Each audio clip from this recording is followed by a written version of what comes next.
Salamat ka Life Ann. In behalf of the members of the Tau Gamma Phi and Tau Gamma Sigma, ako nga pagpasalamat nga mo sa siyudad sa Kabanggalan, headed by sa ating pinalanggang na siyudad sa Amay, Honorable Benji M. Miranda, Mayor, madamong salamat.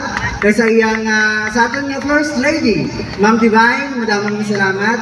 Sa ating sa Kabanggalan Sinulog Foundation Incorporated, headed by our Chairman, the Honorable Ray Cordero. Our special event committee, the Honorable Roger M. Regalia, sa tanan nga bumuluyo sa Kabanggalan, madamong salamat. Most especially sa ating siyam ka participating groups, from Oriental and Occidental.